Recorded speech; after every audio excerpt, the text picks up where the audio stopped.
You're listening to the AstroMommy Daily Horoscope, a forecast that hopes to shine a light in the dark, helping us all see where we've been, where we are, and where we're going. Whether you're a first-time listener or a long-time subscriber, thanks for being here. I truly appreciate you being in the AstroMommy community. Without further ado, here is the Daily Horoscope.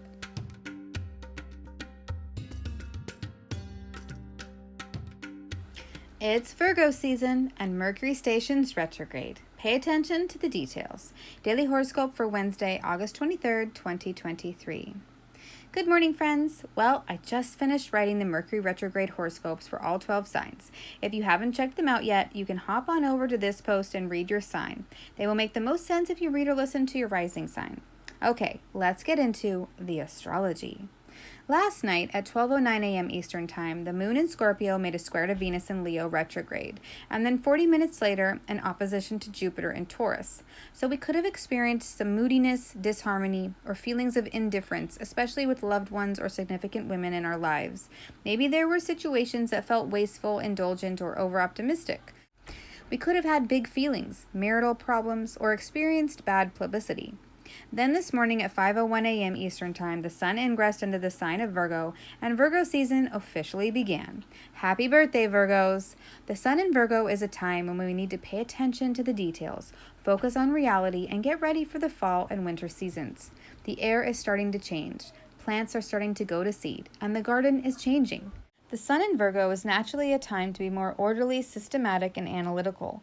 It's the time of the year when the kids go back to school, and schedules, routines, and habits have to change to accommodate the new structure, one of learning, growing, and thinking critically.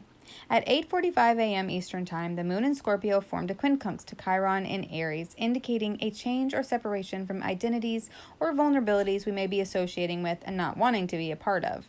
In the afternoon, the moon makes a sextile to Mercury in Virgo at 1:03 p.m., right before Mercury stations retrograde, and I think this symbolizes an opportunity for harmony in our environments, in our minds, and with our emotions. It's like if we are able to accept the slower pace that the Mercury retrograde will bring, we will be able to utilize this energy to make good judgments and choices over the next 3 weeks. But at 3:18 p.m. Eastern Time, 41 minutes before the official retrograde begins, the moon in Scorpio opposes Uranus in Taurus, symbolizing something unexpected, throwing a major wrench in the plans that test your resolve, and you have to consciously make a choice to keep it together. Mercury stations retrograde in Virgo at 3:59 p.m. Eastern Time at 21 degrees 50 minutes. Mercury retrogrades can bring up travel, lodging, and environment issues, setbacks, delays, and snafus. Mercury will be the 5th planet to join the retrograde party, as we already have Venus, Neptune, Saturn, and Pluto retrograde. If you'd like to go deeper on this retrograde and read or listen to the horoscope for your sign, please check out my special Mercury retrograde post here. Later tonight at 9:35 p.m. Eastern Time, the moon forms a quincunx to the North Node in Aries, indicating a possible change in what we are focusing on or where we want to exert our independence. Then, to close out the evening at 10:32 p.m. Eastern Time, the moon in Scorpio perfects a trine to Neptune in Pisces, symbolizing feeling more compassionate, spiritual, sensitive, intuitive, and creative. We could feel more artistic, poetic, and musical. It's a great energy for dreaming, and you may experience surreal and vivid dreams. It can also represent long journeys and meeting people you feel you were destined to meet. Let's move on to the card for the day. What is the guidance for today, especially in regard to this Mercury retrograde? 25, first house, the body. On this card, we see a few figures in golden light. The back of an angel with wings, a man lying on the foot of the card looking over his shoulder at the angel as they walk away, and a person on the right looking down. The cosmos with infinite stars stretch far and wide in the background. Yellow, gold, white, and various shades of gray are the colors on this card. The first house represents your appearance, your body, health, and vitality, your sense of self, personality, and the character you portray to the world.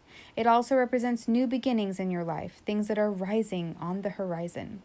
I feel like the message I am receiving from this card as the guidance for the day is to pay attention to your body, the small messages that your body may be giving you, and listen to those cues today. If you need to sit down, sit down. If you need to drink water, drink water. If you need to go for a walk, go for a walk. Whatever it is that your body is trying to tell you today, listen. Sometimes it's the minute details of the message that are important, and I feel that with Mercury going retrograde in Virgo, which is all about the minor parts that make up the whole, this is the message to pay attention to the details. Sometimes it's the smallest things, reading AM instead of PM, for example, that make a huge difference. Let me know if this reading resonates with you in the comments. I hope this is helpful. Until tomorrow, AstroMommy. Thank you for reading or listening to the Daily Horoscope. Quick links and resources can be found at the bottom of the newsletter. Today's card was pulled from the Black Moon astrology cards available on Amazon. If you seek knowledge and enlightenment, the AstroMommy Newsletter may be right for you.